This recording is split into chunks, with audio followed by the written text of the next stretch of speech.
Muy buenas tardes, compañeros y compañeras. Gracias por acompañarnos en esta reunión.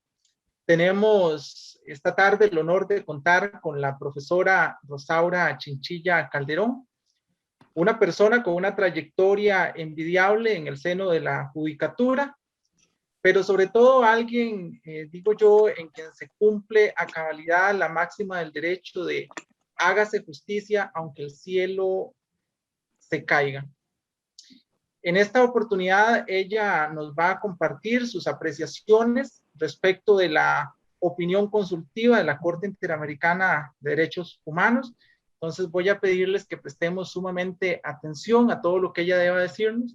Agradecerle profundamente a nuestra compañera María Laura, que siempre nos apoya con estos procesos. Compañera, muchísimas gracias. A nuestra compañera Lorena Chavarría, que hoy se hizo presente. Compañero Oscar Rodríguez, quien es coordinador de la Internacional de Servicios Públicos acá en Costa Rica, nuestra querida compañera Karen, quien es la responsable del área jurídica de la ANEP, este servidor que se encarga de trabajar con personas jóvenes, doña Rosaura, de verdad es un honor para nosotros tenerla acá, contar con sus apreciaciones, el tiempo es suyo. Muchísimas gracias por la invitación. Es un gusto compartir con ustedes este espacio. Solo quiero advertir por aquello de que pues intervengo en mi carácter personal como ciudadana costarricense fuera de las jornadas correspondientes al Poder Judicial, de tal manera que no pretendo representar a nadie más que a mí misma. Muchas gracias por la invitación y sobre todo por este ejercicio de difusión de diferentes pronunciamientos, en este caso relacionados con los derechos económicos sociales emitidos desde la Corte Interamericana de Derechos Humanos. Se me ha pedido, bueno, ustedes verán cuál es la dinámica que tenían planeada. Yo voy a hacer algunos comentarios sobre la opinión consultiva, no sé de cuánto tiempo dispongo, pero si ustedes quieren intervenir, pues hacemos una jornada muchísimo más dinámica, menos aburrida para ustedes mediante el intercambio que estimen pertinente. En realidad, esta opinión consultiva, la OC 27 del año 2001, ha sido solicitada o fue solicitada por la Comisión Interamericana de Derechos Humanos. Es importante indicar de previo o contextualizar que en la protección de los derechos humanos existen los mecanismos internos que en teoría son los órganos estatales específicamente derivados de la Administración de Justicia, las diferentes jurisdicciones ordinarias, la laboral, la de familia, etcétera, según el tipo de derechos humanos que se estén discutiendo, los mecanismos constitucionales dentro del mismo Estado y también existen mecanismos de verificación de cumplimiento a nivel extraestatal, a nivel internacional. Y estos pueden ser regionales o pueden ser mundiales o universales. En el caso de Costa Rica, pertenecemos a un organismo regional de protección que es derivado de la Organización de Estados Americanos y que tiene entre sus tratados la Convención Americana de Derechos Humanos que crea la Corte Interamericana, y también pertenecemos a la Organización de Naciones Unidas que tiene sus propios tratados y mecanismos que no son excluyentes. Entonces, cualquier persona que se vea afectada en sus derechos de cualquier naturaleza puede recurrir a los tribunales internos, a los tribunales constitucionales. Si no logra reparar sus agravios, puede acudir a la vía externa, ya sea a nivel regional o a nivel universal, según elija. Dentro de esa amplia gama de mecanismos, la Corte Interamericana como mecanismo regional puede conocer temas a través de dos vías. Una es la demanda que podemos hacer cualquier persona hacia el Estado porque nos haya violado un derecho humano, y otra es a través de opiniones consultivas que hagan los propios Estados parte o la Comisión Interamericana, que es un órgano diferente. Y aquí es importante, pues siempre la venilla docente, pues diferenciar que la CIDH significa Comisión Interamericana y la Corte Interamericana se suele abreviar con esa palabra, Corte IDH, para no confundirles. Bueno, la Comisión Interamericana solicita a la Corte una opinión consultiva sobre un tema o una interrelación de temas que es fundamental, que tiene que ver con la libertad sindical, la negociación colectiva, la huelga, pero además que es un tema fundamental en las actuales condiciones del mundo que estamos viviendo, pero además lo hace también incorporando una perspectiva de género, porque si bien sabemos que los derechos en principio, ahora con toda la evolución que se ha tenido a través de la historia, formalmente todas las personas tenemos los mismos derechos, existen situaciones estructurales que han hecho que existan discriminaciones estructurales históricas hacia poblaciones en condición de discapacidad, hacia mujeres, hacia población afrodescendiente, indígena, etcétera,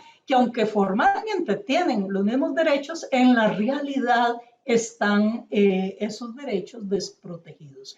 Entonces, lo relevante es, en primer lugar, que se solicita una opinión consultiva sobre derechos económicos sociales. Y esto porque tradicionalmente, y no por casualidad, sino por mecanismos ideológicos, la lucha por los derechos humanos se ha enfatizado hacia los derechos o hacia las libertades individuales, hacia los derechos civiles y políticos. Y está bien, pero los derechos humanos, una de las características es que son interrelacionados, es decir, yo no puedo hablar del derecho a la vida sin el derecho a la salud, sin el derecho a la educación. Todos los derechos se relacionan entre sí. E ideológicamente en nuestras sociedades se les ha dado prioridad a algunos y se han descuidado otros. Y los que se han descuidado, producto de modelos ideológicos y económicos imperantes, tienen que ver con los derechos económicos, sociales y culturales, que inclusive se necesitó en América un pacto adicional a la Convención Americana donde se establecieran más ampliamente, que es el protocolo de El Salvador.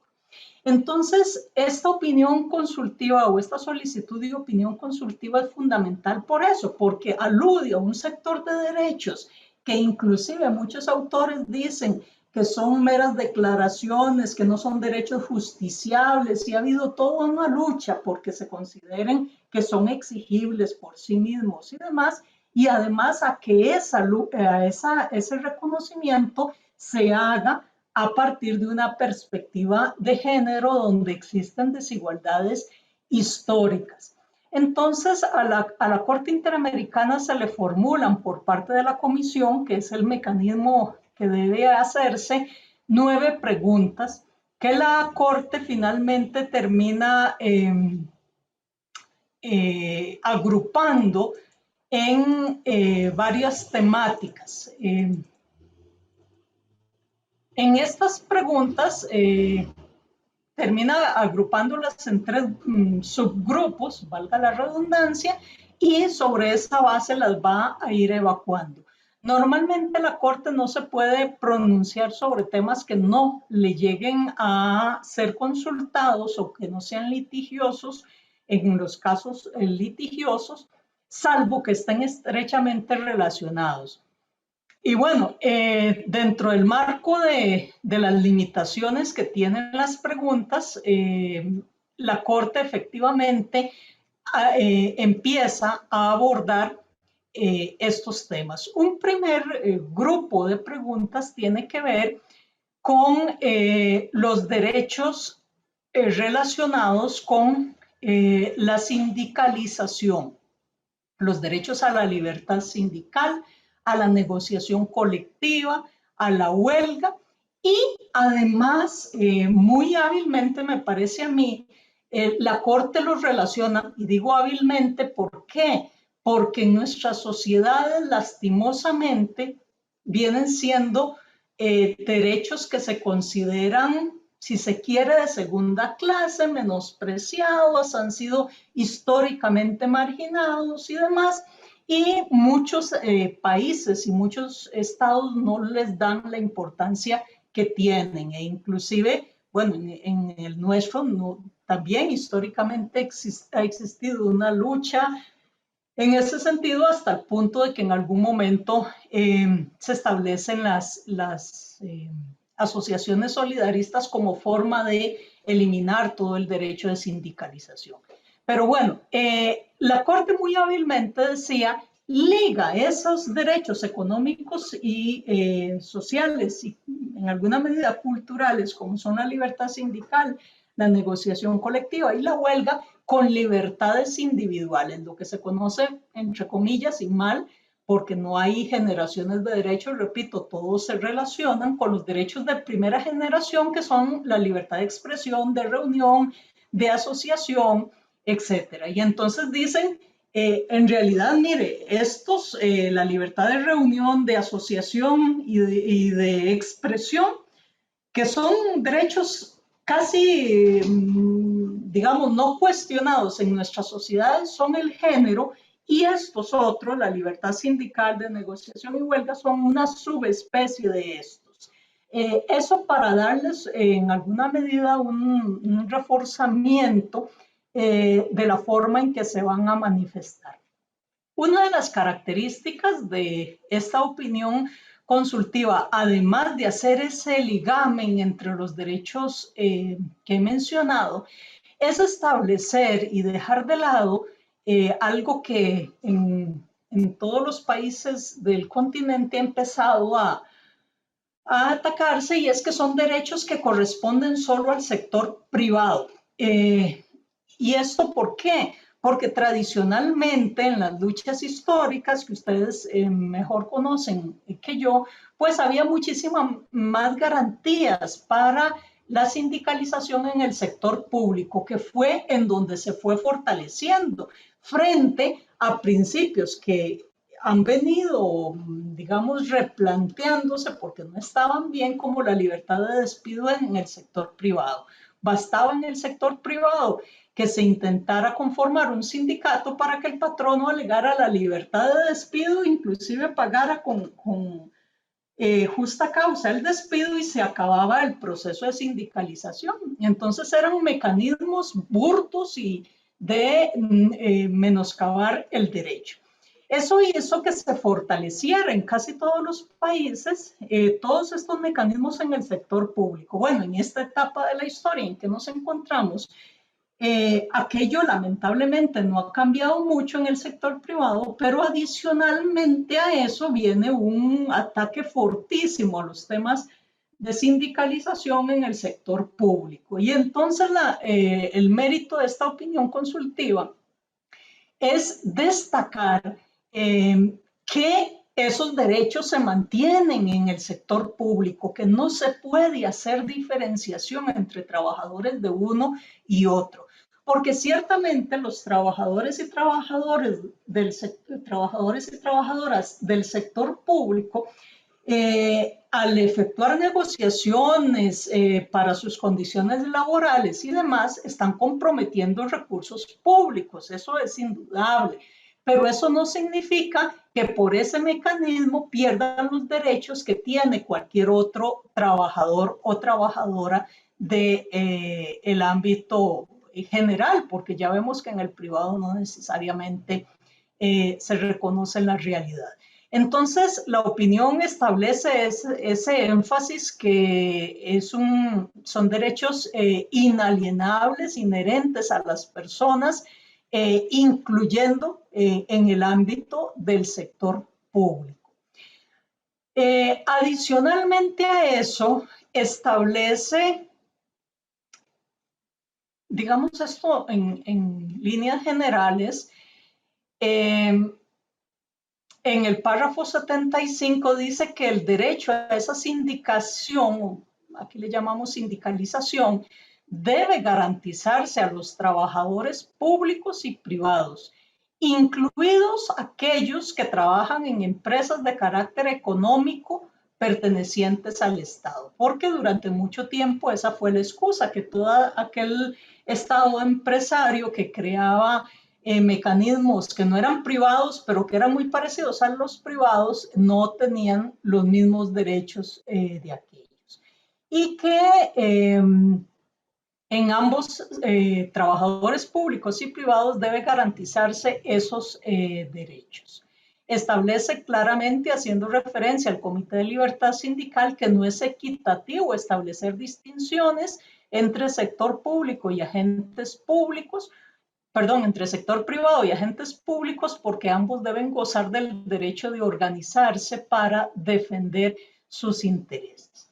Establecida esta, digamos, equiparación general, sí hace, digamos, las excepciones que en la misma convención se regula y se dice, bueno, es cierto que hay actividades en donde esa libertad de sindicalización tiene un menor, digamos, una menor intensidad. No significa que no esté prevista, pero sí tiene una menor intensidad.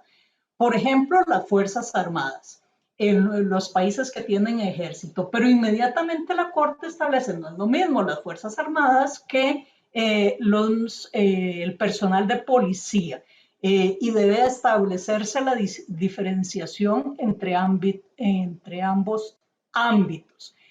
Y además señala que en todos aquellos casos en los que se represente al Estado y en donde existan funciones esenciales del Estado, se represente al Estado y existan funciones esenciales del Estado, siempre y cuando se establezca una ley, es decir, establece ya 3 límites. Primero regula la materia, representación del Estado, digamos, los altos cargos. Una huelga de ministros no sería, digamos, admisible, una huelga de cuerpo diplomático.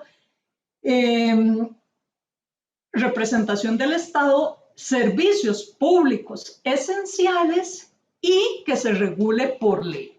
Esos son, digamos, los 3 grandes límites. Sin embargo, inmediatamente después de que establece la excepción a la regla, señala que en todo caso esos límites deben interpretarse restrictivamente. Es decir, yo no puedo utilizar la palabra servicios esenciales para ubicar a todo el personal, por ejemplo, del Ministerio de Seguridad, diciendo que todos prestan servicios esenciales, o de todo el Ministerio de Salud, porque no, servicios esenciales será, por ejemplo, los policías que tengan que en ese momento, si hay alguna manifestación, dar algún tipo de apoyo en nombre del Estado, pero no lo será el personal administrativo, no lo serán los telefonistas, etcétera, que no tengan esa delimitación. En el caso de salud, lo serán quienes estén a cargo de los servicios de emergencia en un determinado momento, pero no los otros en otros ámbitos. Entonces establece, primero, que debe definirse por ley, pero que esta ley no está autorizada para interpretar o para generar interpretaciones extensivas, sino que debe hacerse una interpretación restrictiva. Y adicionalmente a eso, que es un elemento que me pareció importante, sostiene que aun cuando esas limitaciones son legítimas en representación del Estado, en servicios públicos esenciales, siempre y cuando se haga mediante ley, eso no significa que el Estado no deba prever mecanismos adicionales para quienes se encuentran en esos grupos que puedan generar mecanismos distintos para negociar sus diferencias económicas o laborales con su patrono. Y establece, vamos a ver dónde lo ubico para leerlo textualmente, que es obligación del Estado crear estos mecanismos.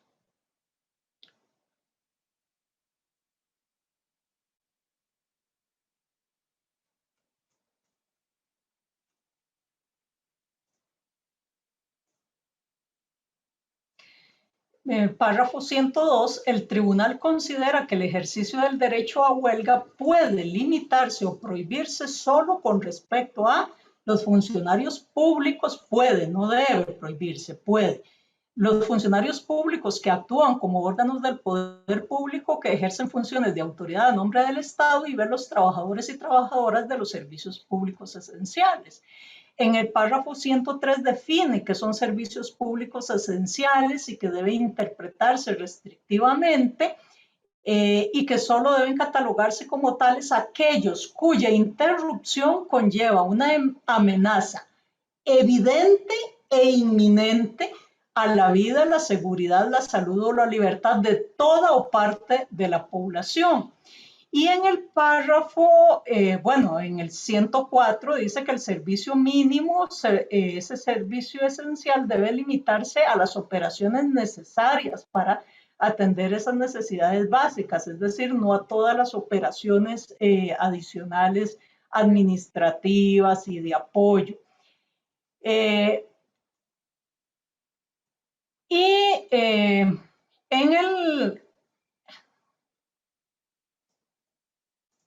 En el párrafo 111 es este aporte que inclusive dudosamente lo tiene alguno de los países de América.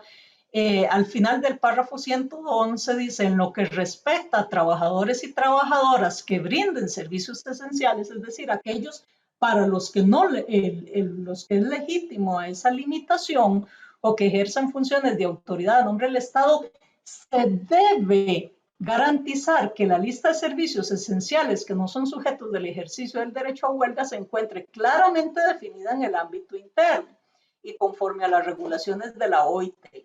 Y además, estos trabajadores deben contar con mecanismos de conciliación y arbitraje que les permitan obtener respuesta a sus reclamos.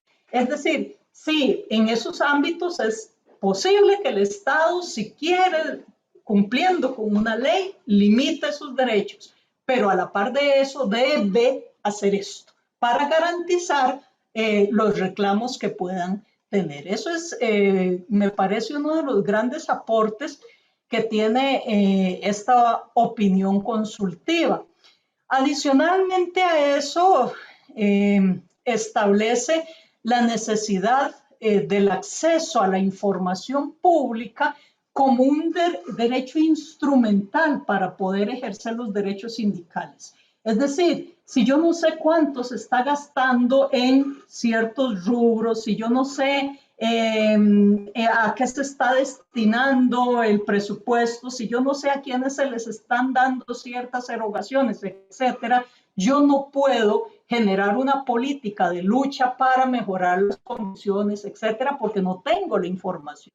Entonces, el párrafo 93 establece que se debe permitir el acceso a los trabajadores y trabajadoras a la información necesaria para que puedan llevar a cabo las negociaciones. El presupuesto de mi institución es 1,000, pero me dicen, mire, yo solo tengo para los trabajadores 100. Bueno, ¿qué está pasando con todo el resto? Entre 100 hasta llegar a 1,000, ¿en qué se está invirtiendo ese presupuesto? Etcétera, porque yo necesito saber eso para replantear negociaciones. Y esa interrelación de derechos que hace la Corte Interamericana acá es fundamental. Además, establece algunas líneas importantísimas. Recordemos que hacía una relación con la libertad de expresión, con la libertad de pensamiento y la libertad de asociación. Y en una América caracterizada por la expansión del derecho penal y el uso populista de los mecanismos de represión, hace llamados de atención muy fuertes a los parlamentos sobre los mecanismos de criminalización de la protesta social. Entonces, establece la ilegitimidad de que se penalicen o se utilice el derecho penal para, digamos, desarticular mecanismos de protesta que son, siempre y cuando sea pacífica y los otros requisitos que menciona la Convención, aunque sea estática o en movimiento en las calles y demás, e instan los estados que ya tienen delitos en este sentido, entre los cuales se encuentra Costa Rica, a despenalizar ese tipo de delitos. En el caso costarricense, recordemos que producto de las luchas sociales relacionadas con el combo del ICE, lo que era una contravención, que era la obstaculización de las vías públicas, se elevó a rango de delito. Y en consecuencia, por esa vía, todas las personas que se van manifestando, aunque vayan en forma pacífica, pueden estar cometiendo delito porque impiden la movilización. Por ahí, la Sala Constitucional, a nivel interno, ha dicho que esa libertad se garantiza si la protesta va en movimiento. Entonces, por eso últimamente las protestas que se hacen es caminando, los vehículos circulando. Sin embargo, recordemos que en el orden de la jerarquía, la Sala Constitucional estaría por acá y la Corte Interamericana tiene un rango superior, al punto que le ha enmendado la plana en muchas cosas. Estos mecanismos han surgido de votos de la Sala Constitucional. La Corte, en esta opinión consultiva, establece, ahora busco el párrafo, que no importa si los mecanismos de protesta son estáticos o en movimiento, que debe garantizar los estados esa posibilidad de manifestarse.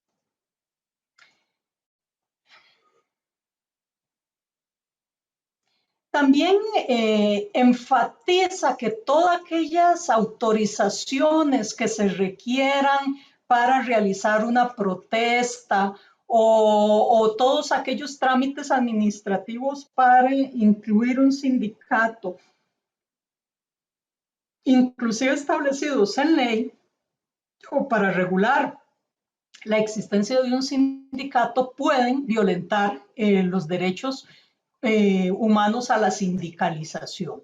Es decir, indica que todos estos mecanismos corresponden exclusivamente a la organización interna de los sindicatos, que los estados pueden establecer algunos requisitos, digamos, muy generales, cierto número de personas y demás, pero no entrar a regular minuciosamente estos temas, porque si lo hicieran de esa manera, podrían menoscabar los derechos a la sindicalización. El párrafo 139, me dice don Jonathan, perdón, no había visto el chat. ¿A qué se refiere? Perdón. Gracias, buenas tardes. Sí, al tema que tocabas, gracias, que tocabas anteriormente sobre las reuniones en vía pública, Ok, que es prácticamente un sí se puede manifestar en vía pública, siempre y cuando no se, ¿verdad? No se obstaculicen otro tipo de derechos fundamentales. Gracias. Sí, inclusive podríamos verlo, bueno, iba en orden pero bueno, ahorita lo leemos. Señala efectivamente en el 84 que todas las acciones que limiten o entorpezcan los derechos a la sindicalización, fijar condiciones de elegibilidad de dirigente, los procesos de reelección, etcétera, que se establezcan e inclusive por ley pueden considerarse una forma de intrusión y de menoscabo de estos derechos.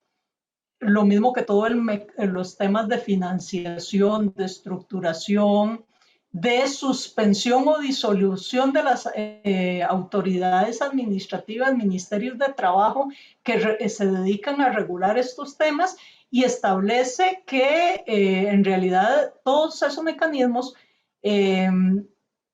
solo pueden, o los sindicatos solo podrían disolverse de forma voluntaria o por vía judicial, y que todas las vías de suspensión o disolución de autoridades administrativas, párrafo 87, pueden constituir una violación a la libertad sindical. Un aspecto que es muy importante porque se suele tener o se suele utilizar la ley y las diferentes normativas, incluyendo las laborales, para que se aprueban por los parlamentos para restringir estos derechos. En el párrafo 91 obliga a los estados a que se abstengan a limitar la actividad de los sindicatos en los temas de negociación colectiva, y que toda aquella disposición aún legal que prohíba a los sindicatos entablar estas negociaciones colectivas violentan estos derechos.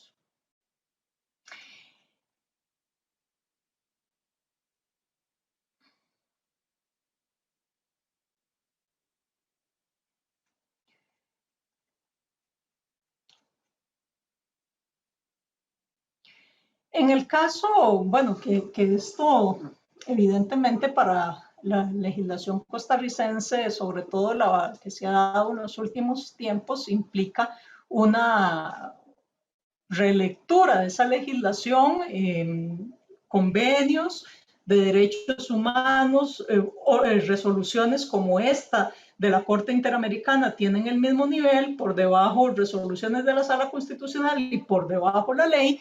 Estas leyes que choquen contra normas de rango superior podrían ser inconvencionales, y si no, ese mecanismo pues, se puede alegar a nivel de derecho interno, tanto en tribunales como a nivel constitucional, y si adentro no se logra algo, principio de complementariedad, pues queda el mecanismo de acudir a las vías internacionales, que en este caso la Corte además interrelaciona una serie de instrumentos de la OIT que no forman parte exactamente de la convención, pero que los toma como apoyo, y se podría recurrir tanto a la Corte Interamericana como a los mecanismos de la OIT que tienen el mismo nivel.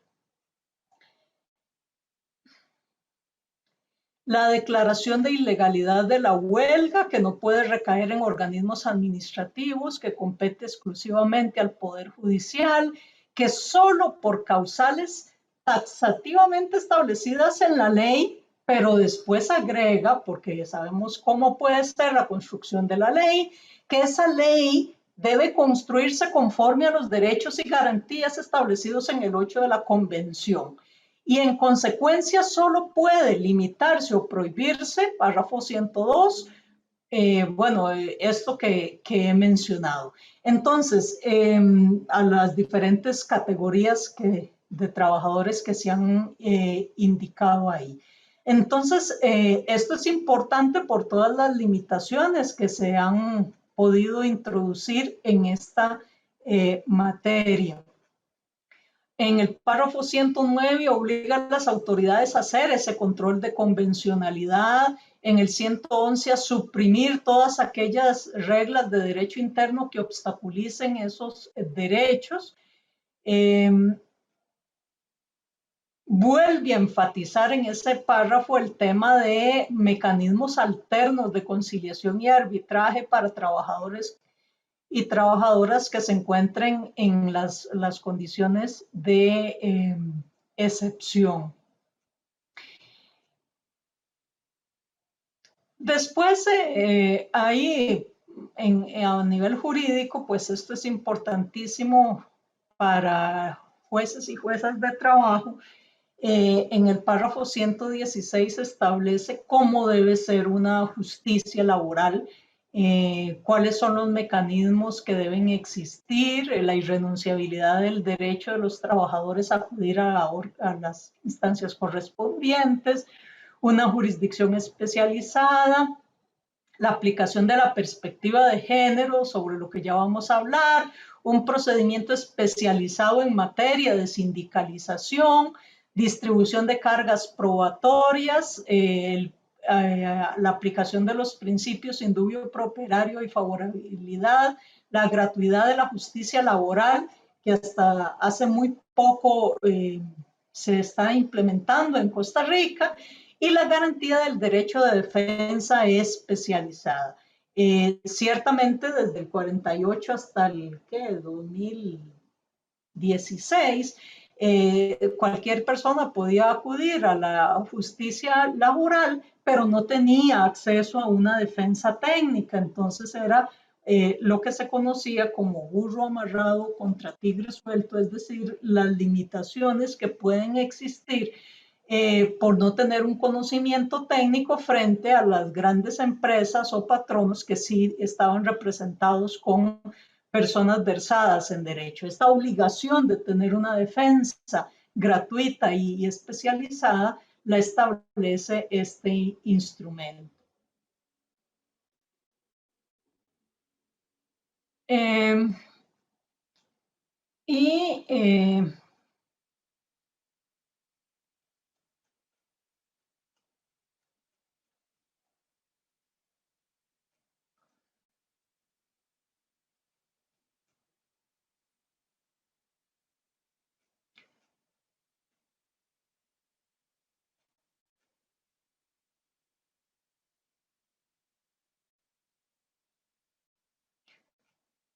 En el párrafo 135 se alude al carácter de información con interés público de todo aquello concerniente al ámbito laboral. Esta calificación es muy importante porque excluye, por ejemplo, de delitos que todavía tienen muchos países como el nuestro, delitos como las injurias, calumnias y difamación, lo que se conoce como excepción de la verdad.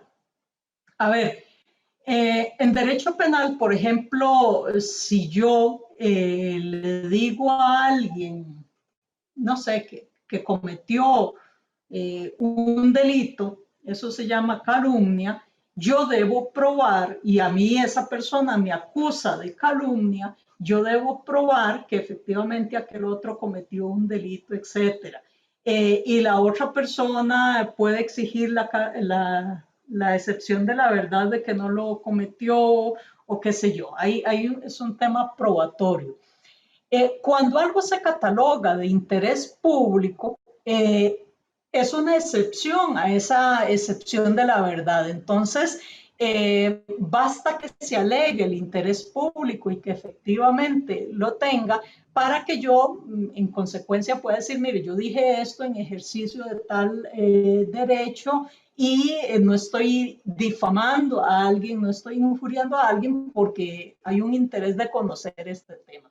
Entonces, esta calificación que se hace en el párrafo 135 son de interés público, aquellas opiniones o informaciones sobre asuntos en las cuales la sociedad tiene un legítimo interés de mantenerse informada, de conocer cómo funciona el Estado, cómo se afectan los intereses generales. Es importante de cara a esos delitos de expresión que son las injurias y calumnias, que es un mecanismo que se suele utilizar para desmovilizar la crítica y la protesta. El acceso a la información y lo que es, bueno, ya voy llegando al párrafo que decía el compañero. En el 137, don Jonathan mencionaba el 139, pero en el 137 dice, la amenaza de iniciar acciones penales por parte de autoridades en respuesta a opiniones legítimas de representantes de una organización sindical que señalan un tema de corrupción, que señalan un tema de delitos, que señalan cualquier cosa, puede tener efectos intimidatorios. Es decir, el solo hecho, ni siquiera establecer una denuncia penal, el solo hecho de que exista la posibilidad de establecer una acción penal puede tener efectos intimidatorios y perjudiciales en perjuicio de los trabajadores y trabajadoras. Es arbitraria la detención o reclusión como castigo por el ejercicio legítimo de los derechos a la libertad de opinión y de expresión y a la libertad de reunión. Esto es fundamental en la lucha por la protección de este y de cualquier otro derecho humano. Y también la aplicación de medidas de control de las publicaciones, los campos pagados, los correos electrónicos institucionales, etcétera. Todas esas medidas para regular ese tema señala el párrafo 137, puede significar una injerencia grave de las autoridades administrativas en este tema. Y aquí el párrafo que señalaba don Jonathan, el 139. La Corte ha señalado que este derecho se está refiriendo al de reunión pacífica y sin armas, abarca tanto reuniones privadas como reuniones en la vía pública, ya sean estáticas, que nos quedemos todos protestando, o con desplazamientos. La posibilidad de manifestarse pública y pacíficamente es una de las maneras más accesibles de ejercer el derecho a la libertad de expresión, por medio del cual se puede reclamar la protección de otros derechos. El derecho a protestar o manifestar inconformidad contra alguna acción o decisión estatal está protegido por el derecho a la reunión. Y cita inclusive votos contra México, en donde ya se había indicado. Después de esto, este es, digamos, el primer gran grupo de consultas que se le hacen. Un segundo tema tiene que ver con si esas negociaciones pueden dejar sin efecto las leyes laborales. Una disputa que en Costa Rica, pues creo que no ha existido, pero en muchos países el fraude de etiquetas. Bueno, vamos a respetar la negociación colectiva entre patronos y trabajadores. Y los trabajadores y patronos negocian que van a trabajar 16 horas por día, los 7 días de la semana. ¿Será lícito eso? Y ha ocurrido en muchos países de nuestra América. Entonces, a partir del párrafo 144 aproximadamente, la Corte Interamericana se dedica a contestar esas cuestionantes y dicen, bueno, hay una parte que es la legislación nacional. La legislación nacional estatal debe considerarse como un mínimo. Y está la negociación colectiva, que es un plus. Pero este plus no puede dejar sin efecto las leyes básicas del Estado, aunque estén de acuerdo los trabajadores y los patronos, que en realidad sabemos qué tipo de negociaciones se tratan. Entonces, estas negociaciones colectivas no pueden ser en contra de la ley, no pueden ser en perjuicio de los derechos mínimos que ya están establecidos en la ley. Eso considero que en Costa Rica, pues hasta ahorita no se ha intentado. Pero sí es muy frecuente en otros países. Y la otra pregunta relacionada con este tema es, bueno, eso por un lado, pero el otro tema es, ¿la legislación del Estado puede dejar sin efecto derechos ya adquiridos por los trabajadores en perjuicio, independientemente cómo se adquieran? Y la Corte enfatiza en una de las características de todos los derechos humanos, la progresividad. Y este principio lo que significa en todas las áreas, en lo económico, en lo social, en las libertades, es que una vez que el Estado ha reconocido un derecho, no puede teóricamente devolverse en ese reconocimiento. Entonces, si el Estado reconoció, por ejemplo, la potestad de los trabajadores de tener huelgas o que no son servicios públicos esenciales los maestros, por decir algo, no podría una ley venir a decir que sí lo son posterior, porque significaría un retroceso a aquella concesión estatal que había hecho el Estado. Entonces, se desarrolla el principio de progresividad desde esas dos ópticas que ya les he indicado. Posteriormente, la Corte dedica todo un capítulo importantísimo a partir del número 151 a todo lo que es el tema de género y las diferentes discriminaciones que se van interrelacionando. Uno de los aportes de los derechos humanos y de los derechos de las mujeres tiene que ver con la interseccionalidad de las diferentes discriminaciones. Entonces, por eso, con bastante frecuencia, más adelante la Corte va indicando, bueno, si además es mujer en condición de pobreza, perteneciente a un grupo vulnerabilizado, como pueden ser, por ejemplo, los recolectores o los recicladores o las mujeres que se prostituyen o la población LGBTI. Hay una serie de variantes que se interrelacionan para generar condiciones de discriminación.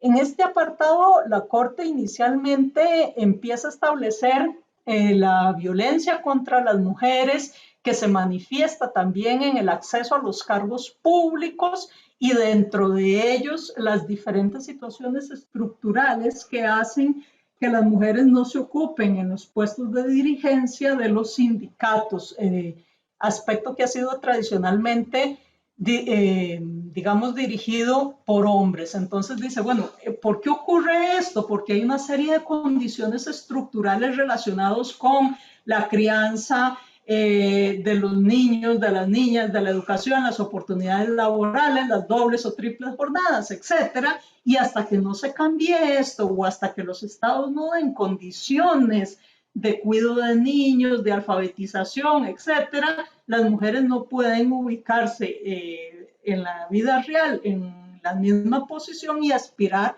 a ocupar los cargos de dirigencia en esos sectores. Entonces establece la necesidad de que existan acciones afirmativas por parte del Estado en temas de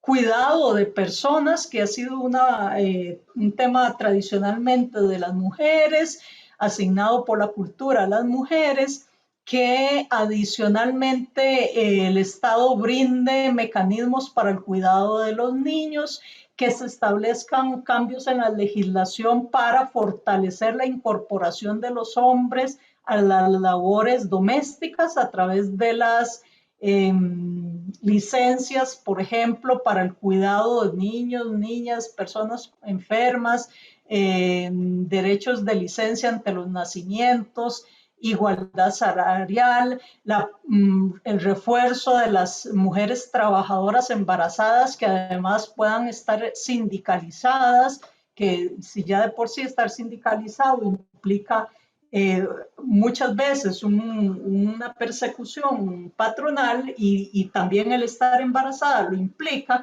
tener las dos condiciones juntas puede ser un mecanismo que se utilice más fuertemente para la discriminación. Y elabora muchísimo sobre este tema, que es uno de los aportes más rigurosos de esta opinión consultiva. Y, por ejemplo, dice en el párrafo 175, el tribunal advierte que la protección de la mujer trabajadora mientras se encuentra embarazada debe acompañarse de medidas que permitan a los hombres conciliar la vida laboral con la vida familiar. Tradicionalmente las leyes laborales partían del hecho de las acciones afirmativas. Las acciones afirmativas implicaban, bueno, las mujeres biológicamente son las que se embarazan y en consecuencia se les va a dar la licencia pre y post. Y se les daban estos pluses adicionales porque tienen condiciones diferentes de los hombres. Eso implicaba que en la realidad entonces los patronos no contrataban mujeres. ¿Por qué? Porque son las que se embarazan y hay que darles estos pluses. Entonces solo se contrataban hombres, lo cual reforzaba. Vean que una ley que se ha hecho para luchar contra la discriminación terminó generando un efecto, como suele ocurrir en todo, que echa la ley, echa la trampa, terminó generando un efecto, digamos, más adverso para las mujeres. Entonces, uno de los mecanismos que se está utilizando en la actualidad es, bueno, si esto es lo que ha hecho la realidad, contratar a los hombres, si a los hombres también hay que darles licencias, por ejemplo, para cuidar a niños o a personas enfermas, eso se va a acabar. Pero además exigirles que efectivamente sean para eso, porque también hay un tema de violencia de género ahí rondando que la Corte también trata, y el tema de cómo se aborden la violencia y los estereotipos. La Corte considera que los estados deben adoptar medidas que permitan equilibrar las labores domésticas y de cuidado entre hombres y mujeres, lo que implica adoptar políticas dirigidas a lograr que los hombres participen activa y equilibradamente en la organización del hogar y la crianza de los hijos. La gran revolución de la incorporación de las mujeres a la vida pública fue salir de la casa. La gran revolución que implica este momento es hacer que los hombres regresen de la vida pública a las casas y se involucren en esos trabajos. Inclusive aportó un dato acá que a mí realmente me escalofrió. Eso uno lo sabe, pero bueno, después son datos obtenidos de la CEPAL, del Observatorio de Igualdad de Género. En Costa Rica las mujeres trabajamos 10.8 horas semanales en actividades remuneradas. Los hombres en actividades remuneradas 25.7. Es decir, lo duplican y un poco más. Eso se traduce en independencia económica, libertad de ingresos, etc. Pero las mujeres trabajan en actividades no remuneradas 39.6 horas semanales, en tanto que los hombres 17.7. Es decir, toda esa actividad no remunerada es lo que va generando lo que se conoce como la feminización de la pobreza, las dobles o triples cargas laborales, etcétera, y obliga a los estados a eliminar barreras que impidan a las mujeres participar activamente en los sindicatos, en los cargos de dirección, adoptar políticas públicas para que ellas puedan ejercer su derecho a sindicalización y a crear condiciones estructurales que posibiliten esa incorporación. Hace referencia a la economía informal y al gran reto que tienen los estados de generar mecanismos de transición para que las trabajadoras y trabajadores del medio informal se vayan formalizando y vayan adquiriendo todos los derechos o se les vayan reconociendo en realidad todos los derechos de los trabajadores y trabajadoras formalizados. Y ya en la parte final,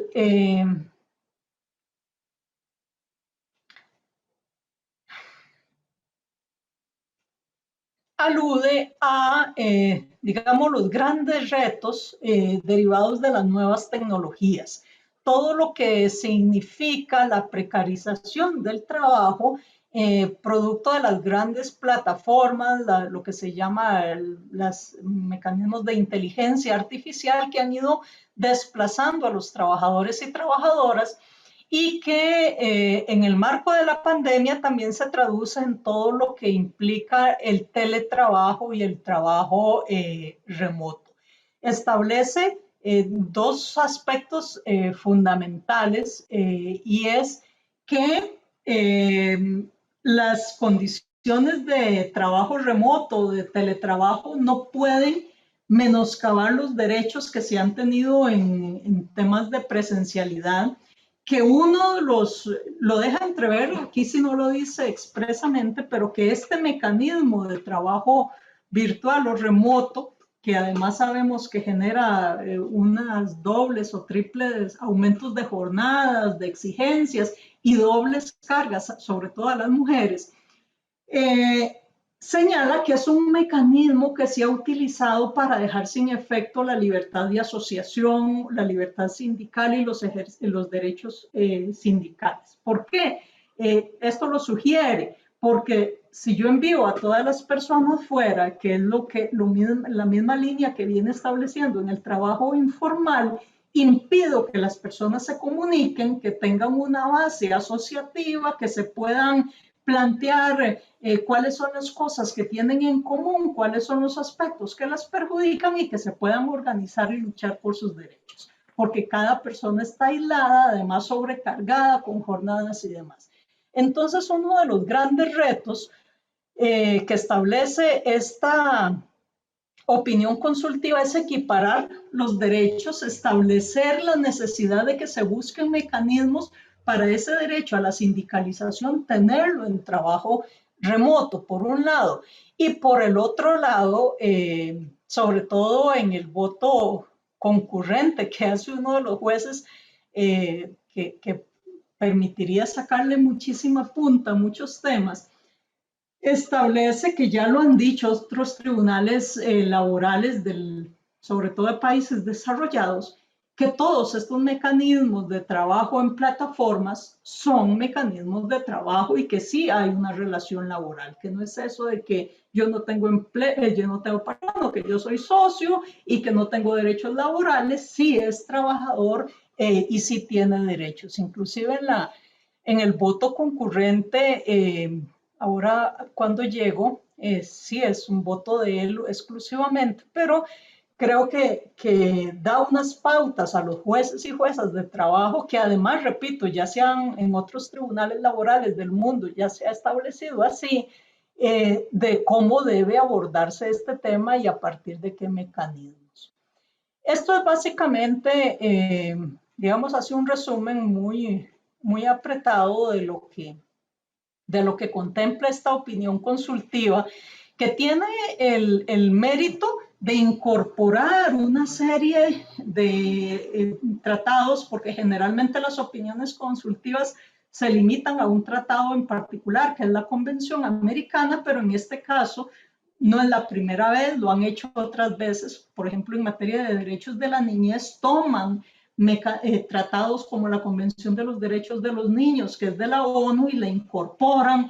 En el caso de mujeres, toman de la CEDAW, que es de la ONU, y la incorporan. Lo han hecho con personas indígenas y esta vez lo hacen. Toman tratados de la OIT y los incorporan como principios generales del derecho, que ese es uno de los grandes aportes. ¿Por qué? Porque muchos países, Costa Rica incluida, no ha suscrito muchos de los convenios de la OIT.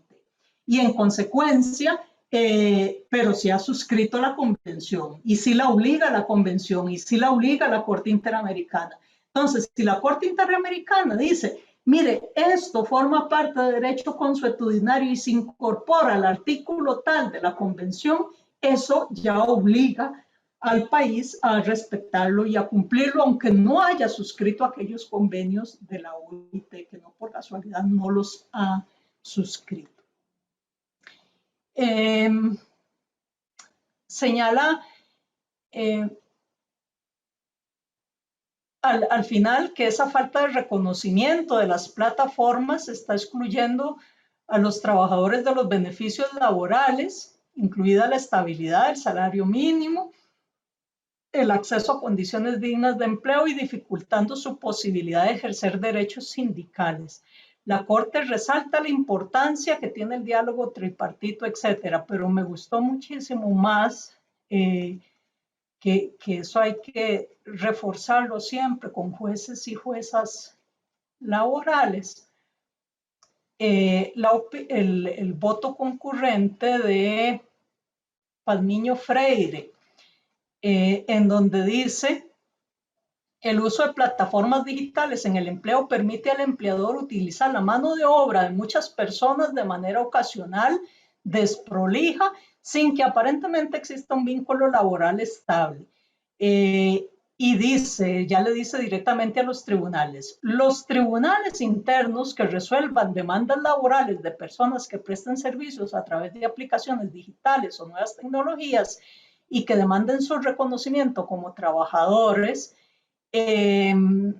no se les está recomendando al momento de interpretar los hechos abandonar la profusa normativa y la jurisprudencia interamericana, sino que deben auxiliarse de esa hermenéutica que haga uso de las técnicas de interpretación evolutiva, sistemática, etcétera, sustentada en el principio prooperario y de enfoque de género. Los juzgadores y autoridades administrativas de trabajo deberán identificar las características que permitan determinar la relación de dependencia entre la entidad que contrata y quienes realizan los servicios laborales. Y hace una serie de recomendaciones ahí adicionales que es muy rico en toda esta discusión. Bueno, eso era lo que yo quería compartir muy brevemente con ustedes y quedo a su disposición para cualquier pregunta o comentario adicional. Perdonen si me extendí demasiado. Para nada, profesora, más bien estábamos acá tomando apuntes y súper motivados porque es un tema que a todos los acá presentes nos apasiona, de verdad. Y bueno, y venido de una persona que maneja tanto los temas también como usted, pues con más atención. Profesora, vieras que hay un tema que a mí me genera un poquillo preocupación respecto de esto y es aquella cuestión, vamos a ver si me escucho bien, aquella cuestión que tiene que ver con que se hacen los rebajos salariales desde el primer día que las personas se van a huelga, esto en el ejercicio de huelga, versus que antes no estaba, es decir, la reforma procesal laboral no lo permitía con respecto a la cuestión de regresividad.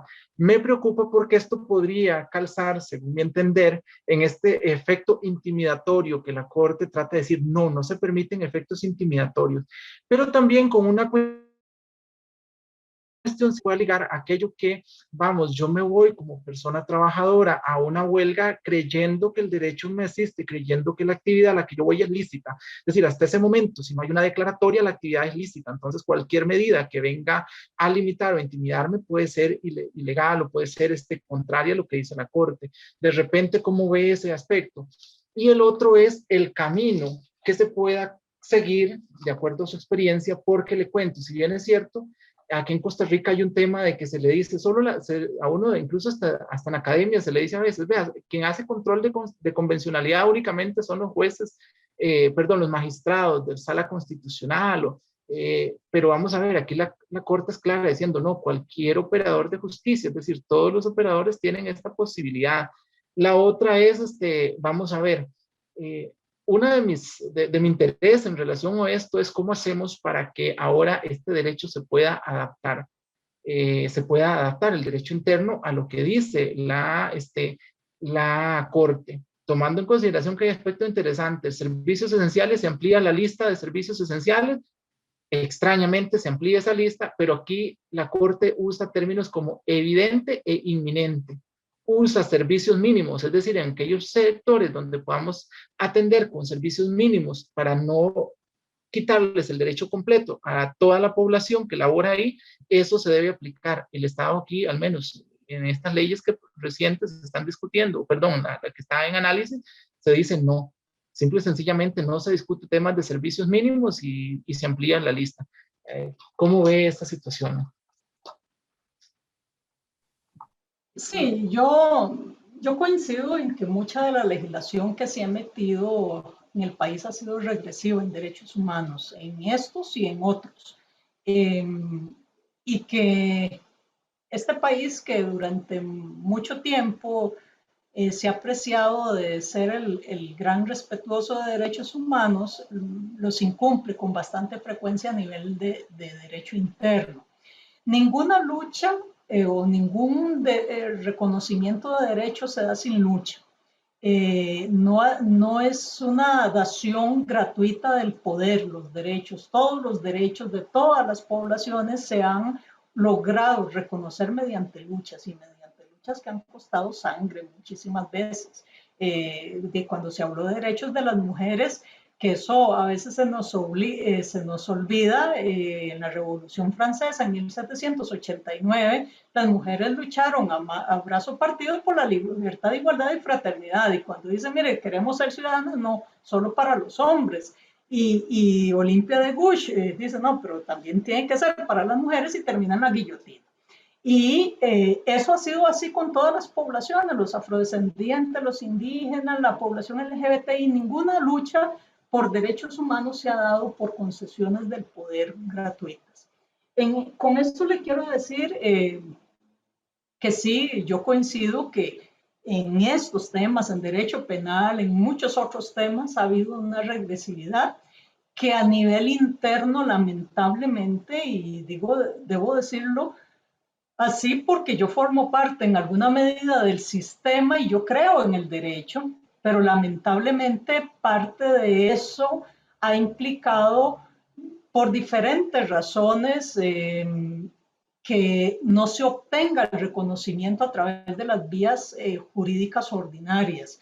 No es la Sala Constitucional costarricense el primer tribunal de derechos humanos, que esa es su misión, que tiene pugnas con tribunales internacionales de derechos humanos. No es el primero ni va a ser el último. Y uno diría, Si ambos a nivel interno tienen su misión de proteger derechos humanos y aquel otro también, ¿por qué hay esa pugna? Bueno, alguno de los dos es el que está con objetivos que no son jurídicos. En República Dominicana, en Colombia, en Venezuela y en todos los signos ideológicos de izquierda y de derecha, cuando Perú, muchísimas veces los tribunales constitucionales terminan peleados con tribunales de derechos humanos. A la Corte le ha enmendado la página, la Sala Constitucional, ya en 2 oportunidades, bueno, en 3, y hablando de la opinión consultiva, pero el derecho al recurso en materia penal, la fecundación in vitro y el tema de la población LGBTI. Y no será la última vez, vendrán múltiples veces más. Eso para explicar que cuando uno normalmente habla en clases y en ciertos foros de control de convencionalidad, bueno, Costa Rica suscribió la Convención de Viena de los Derechos de los Tratados, que se obliga a cumplir los tratados de derechos humanos y no puede alegar su derecho interno para incumplirlo. Eso incluye la legislación, aunque no les guste acá, de la Sala Constitucional, y eso ha generado las enmiendas de plano. ¿Cuál es el camino? Primero, luchar a nivel interno, porque ahí en estos mecanismos hay un principio de complementariedad. Yo no puedo ir afuera si antes no lo he luchado a nivel interno. ¿Y cuál es la lucha a nivel interno? En tribunales ordinarios, juzgados laborales, reconocimiento de los derechos perdidos, en juzgados contenciosos, la nulidad de las leyes, en tribunales constitucionales, la inconstitucionalidad o inconvencionalidad de las leyes. Y cuando ya se tengan resultados, si son favorables, pues enhorabuena, y si no lo son, pues ya se habrá agotado la vía interna, que es el requisito, ya acudir ya tanto a la Comisión Interamericana, que es el paso previo para ir a la Corte, como a los organismos que se llaman comités, pero tienen el mismo rango de un tribunal internacional, de la OIT o de derechos de las mujeres o de diferentes poblaciones que Costa Rica haya suscrito, porque los tratados son para ser cumplidos. Y si el país los está incumpliendo, pues no somos malos patriotas denunciando, sino lo que pretendemos es consolidar derechos para futuras generaciones. Eso es básicamente, y creo que con eso le contesto las 3 preguntas. Muchísimas gracias. Si alguno de los compañeros, las compañeras acá desean hacer alguna observación o consulta, creo que es el momento. Adelante. Yo quiero hacer una consulta. ¿Me escuchan? Bueno, un gusto tenerla, ¿verdad? En esta charla. Consulta la siguiente. Si el Estado es el que regula, ¿verdad? Porque ya hay una ley que regula las huelgas y ahí, como lo dijo el compañero, se amplió todo lo que fue servicios esenciales, que ahora es todo. Transporte, agua, luz, teléfono, todo. O sea, todo quedó como servicio esencial. Pero además de eso hay una ley para regular la huelga que establece una serie de mecanismos, un camino súper largo para hacer uso de ese movimiento. Ya que se cumplan esos requisitos, pues la desmotivación de las personas ya habrá llegado al tope, ¿verdad? Además de eso, que establece también una negociación. Pero si la administración no quiere negociar, entonces se perdió ese camino, ¿verdad? O sea, ellos pueden decir, nosotros estamos cumpliendo con lo que dice la opinión consultiva. Estamos cumpliendo, ¿por qué? Porque ya identificamos cuáles fueron los servicios esenciales, pero también tenemos el camino de cuáles tienen que seguir para hacer una huelga. Mi pregunta es, ¿se irá a modificar esa ley? ¿Costa Rica puede seguir con esa ley de regulación de las huelgas y de regulación de los servicios esenciales? Gracias. Como le decía, yo no creo que haya una, digamos, un acto de bondad de quienes detentan el poder y digan, uy, no, esto va contra la opinión consultiva y somos un país de derecho y lo vamos a derogar. O sea, en realidad hay una pugna de poder y poderes fácticos muy fuertes y tienen, digamos, representantes en diferentes en diferentes partes de la institucionalidad. Eso implica, a mí me parece que efectivamente, digamos, todos estos mecanismos que se han ido incorporando son regresivos, son una forma de desmovilización, son una forma de desestímulo, etcétera. Y que hay que revertirlos, pero esa reversión implica que en casos concretos donde se haya impuesto sanciones, donde se hayan iniciado procesos, donde se hayan empezado a rebajar salarios o todas estas cuestiones, se lleve a los tribunales y se agote esa vía interna. También se puede agotar la vía constitucional si tenemos fe en ese mecanismo, pero por lo menos la vía ordinaria y no es necesario las dos, puede ser la ordinaria o la constitucional y después irse a las luchas internacionales, que también son lentas y tampoco son, digamos, lo rápidas que uno quisiera, pero sí son muchísimo más efectivas, digamos, a largo plazo. Pero ese es, digamos, el camino que existe. No creo que haya otra forma. Y sí, es cierto que la opinión consultiva habla de que se regulen servicios esenciales, pero dice que bajo ese término no se puede incorporar cualquier cosa, sino que sean indispensables y que deben interpretarse restrictivamente y que solo aluden a estas áreas. Es decir, yo no puedo hablar de que, digamos, se prohíba por ley una huelga, por ejemplo, en el servicio de todas las personas que se dediquen a ser médicos, estén o no estén de servicio, sean, digamos, de emergencias o no, sean personal administrativo o no, no. El servicio esencial dentro de salud es de primera respuesta en caso de, pero no todo el resto.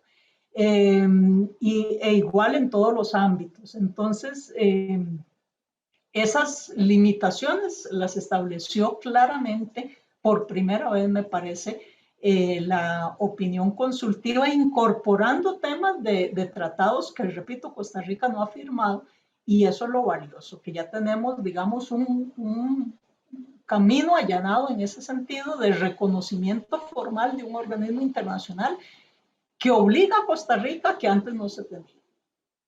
Y que la lucha es fácil, no, no lo será ni fácil ni corta, pero...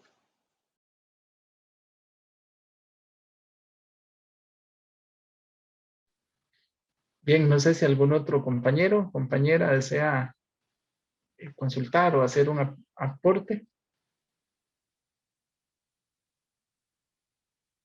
Si no, bueno, agradecerles por su presencia. Profesora, yo prefiero llamarla de esta forma, profesora, porque siento que su función va más allá de la academia. Yo quiero decirle gracias por educar más allá de la academia, gracias por enseñarnos y por, vamos a ver, darnos un poco de confianza en los mecanismos de justicia del país. Creemos que todavía hay gente que cree que se puede hacer algo en el país y vamos a ver, creemos que usted ha sido consecuente en todo su accionar, más allá que esta haya sido una conversación desde su punto de vista personal, una apreciación, no en el ejercicio tal vez de su función, como lo explicó al inicio, pero sí, le agradecemos profundamente, profesora, y a los compañeros, compañeras, muchas gracias por estar acá con nosotros. Con mucho gusto, muchas gracias por la invitación, me honran sus palabras.